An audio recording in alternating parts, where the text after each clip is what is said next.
Vous êtes dans le Morning News. Bonjour, bienvenue à la une ce matin. L'effondrement économique menace le Soudan. Le niveau de vie des Soudanais ne cesse de se dégrader.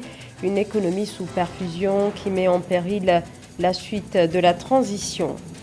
Rejet du projet de loi controversé de redistribution des terres en Afrique du Sud. Le Parlement bloque la réforme qui devait réparer les injustices liées à la dépossession de terres durant la période de l'apartheid.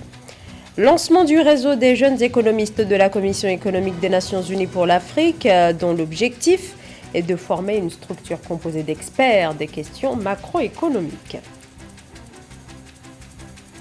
Avant de développer ces titres, d'abord l'actualité en Éthiopie. Le chef du gouvernement Abiy Ahmed a officiellement quitté le front pour regagner la capitale Addis Abeba. Il a passé 15 jours sur le front à la tête de la direction des combats menés contre le Front de libération du peuple du Tigré. Depuis le 1er décembre, les forces armées fédérales indiquent avoir repris le contrôle de larges parcelles de territoire au TPLF. Depuis novembre 2020, le conflit entre les autorités éthiopiennes et les Tigréens a fait des milliers de morts et plus de 2 millions de personnes déplacées. Depuis le renversement d'Omar el-Béchir en 2019 et le récent putsch du 25 octobre, le Soudan tente difficilement de tourner la page de l'une des plus graves crises économiques que traverse le pays. Khartoum dépend majoritairement des financements internationaux, des bailleurs de fonds qui soufflent le chaud et le froid en fonction des évolutions politiques. Nizar El-Mrani. Les crises économiques à répétition étranglent le Soudan. Alors que le pays tentait de sortir de l'isolement financier qui le paralyse depuis des décennies, le coup d'État du 25 octobre, perpétré par le général Al-Bourhan, est venu asséner le coup de grâce à une économie structurellement dépendante des financements étrangers. La population vit au rythme d'une précarité chronique et le développement espéré après la chute d'Omar el-Béchir en avril 2019 s'est réduit comme peau de chagrin. Djibril Ibrahim, ancien ministre des Finances du gouvernement dissous à la suite du putsch du 25 octobre, décrit une situation particulièrement morose. Un à un, les bailleurs de fonds tournent le dos à Khartoum. Dans une déclaration, il confie que plus d'1 milliard de dollars de financement international a été suspendu en guise de mesure de rétorsion contre le coup d'État. Il rappelle que cette décision aura un impact considérable sur les projets de développement tels que l'approvisionnement en eau, l'électricité, l'agriculture et les transports, des secteurs vitaux pour maintenir le Soudan à flot. Fondamentalement, nous dépendons des recettes fiscales douanières et de l'or et de différentes sociétés d'État travaillant dans divers domaines, des bailleurs étrangers et des institutions financières internationales.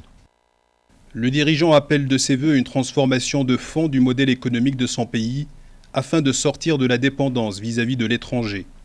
Il confie cependant que les contacts avec les principaux bailleurs de fonds restent maintenus. Jusqu'à présent, il n'y a eu aucune promesse de soutien de la part d'aucun pays arabe et non arabe. Mais les contacts avec tous les États amis se poursuivent ainsi qu'avec la communauté internationale. Dans l'espoir de desserrer l'étau financier international, le général Al-Bourhan a signé un accord le 21 novembre, réintégrant l'ex-premier ministre du gouvernement de transition, Abdallah Hamdok. En théorie, l'engagement prévoit la relance du processus de transition démocratique devant aboutir à un transfert du pouvoir aux civils et le cheminement vers des élections libres. En Afrique du Sud, le projet de loi sur la réforme foncière voulu par le président Cyril Ramaphosa a été rejeté mardi par le Parlement. La question de la redistribution des terres jusqu'ici détenues par la minorité blanche reste un sujet qui divise les Sud-Africains. Le projet discuté au Parlement prévoyait l'expropriation par l'État sans indemnisation de ces terres au profit de la majorité noire expropriée durant la période de l'apartheid. Samantha Saberou Saboubanka. Le Parlement sud-africain a rejeté mardi 7 décembre le projet de loi portant sur la réforme foncière. Le projet de loi discuté au Parlement prévoyait l'expropriation par l'État sans indemnisation des terres détenues en majorité par les Blancs au profit de la majorité noire. La proposition de la modification de la Constitution a recueilli la majorité des 2/3 auprès des 400 députés. Vous savez également, aujourd'hui, si on remet les terres à la majorité noire, qu'est-ce qu'elle en fera? On a déjà un exemple au Zimbabwe sous Robert Mugabe. Les terres ont été expropriées et redistribuées aux Noirs. Mais juste après, il y a un déficit de production agricole. Les Noirs n'ont pas su exploiter les terres comme il le faut. Donc, ça a impacté et le social, mais aussi l'économie. Donc, tout ça, ce sont des choses que je pense, à un moment, les députés ont pu analyser, ont pu se remémorer avant de prendre leur position. Selon les données, 72% des terres agricoles de la nation arc-en-ciel sont détenues par la minorité blanche qui représente moins de 10% de la population, tandis que la population noire possède 4% des terres alors qu'elle représente 75% du nombre total d'habitants. La posture prise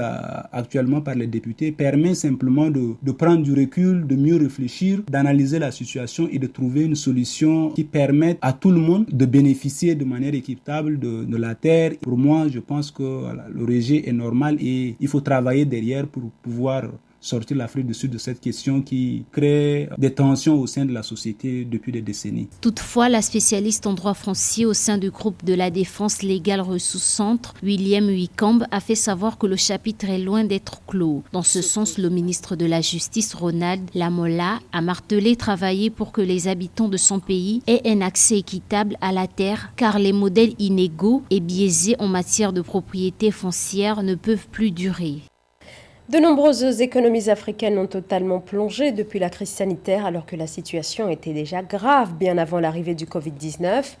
Une conjoncture délicate, surtout pour les pays qui font également face à l'insécurité car eux doivent en plus allouer une part de leur budget à la lutte contre le terrorisme. Nathalie Mo. La chute drastique des recettes et la hausse imprévue des dépenses en riposte sanitaire et résilience socio-économique ont aggravé le déficit budgétaire des États africains. Entre 2014 et 2018, les dépenses sécuritaires des pays du G5 Sahel étaient estimées à plus de 2% du produit intérieur brut. Une contribution énorme pour ces pays qui font face à d'autres urgences, notamment en santé et en éducation. En moyenne, pour les pays qui ne sont pas en guerre, on dépense 2% de la richesse nationale ou 10% du budget. Mais quand on est en guerre, c'est tout à fait différent. Or là, on est en guerre, il faut bien admettre qu'on est en guerre. Et là, à ce moment-là, il faut probablement mobiliser des ressources pour s'équiper et pour avoir beaucoup plus d'hommes. On est le continent où il y a le moins de gendarmes et de soldats rapportés au territoire, à l'immensité du territoire. Vraiment, mais dans une proportion de 1 à 100 avec, par exemple, les pays européens. Plusieurs réformes ont été initiées pour assister les pays en difficulté. Il s'agit de l'adoption par le G20 de la proposition américaine pour l'instauration d'un impôt minimum de 15% et l'émission historique de 650 milliards de dollars en droits de tirage spéciaux, dont 33 milliards en faveur du continent africain. Et on va passer à 3 fois le montant si on arrive au bout des négociations comme c'est prévu. Et ça, on en a besoin pour la sécurité, on en a besoin pour la reprise économique, on en a besoin pour mettre fin à la pandémie et aux effets sociaux de la pandémie.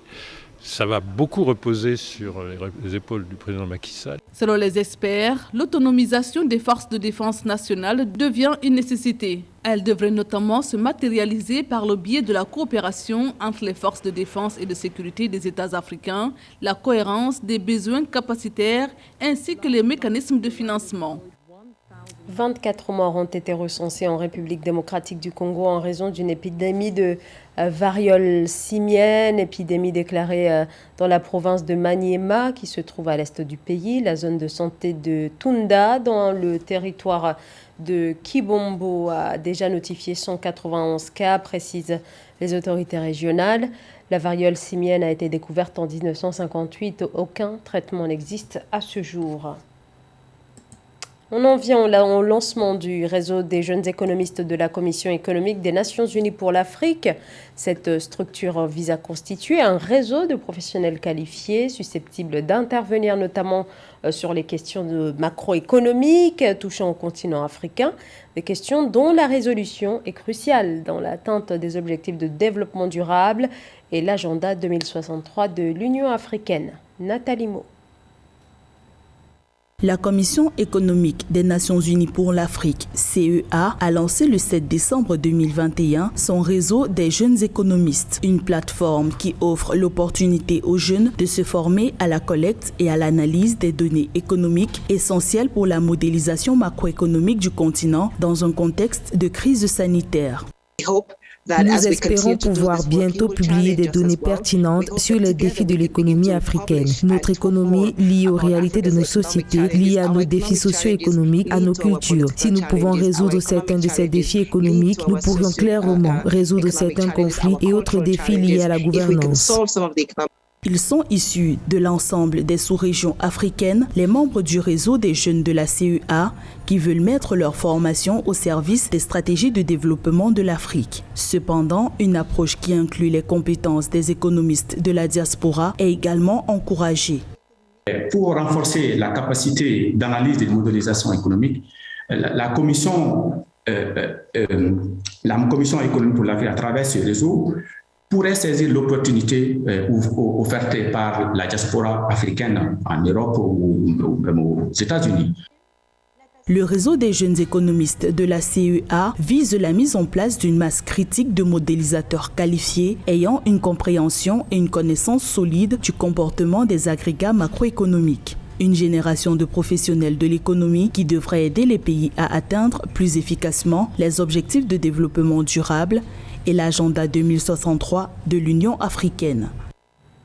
Retour à présent sur la deuxième édition du colloque Talents africains organisé par le groupe marocain Attijari Wafa Bank.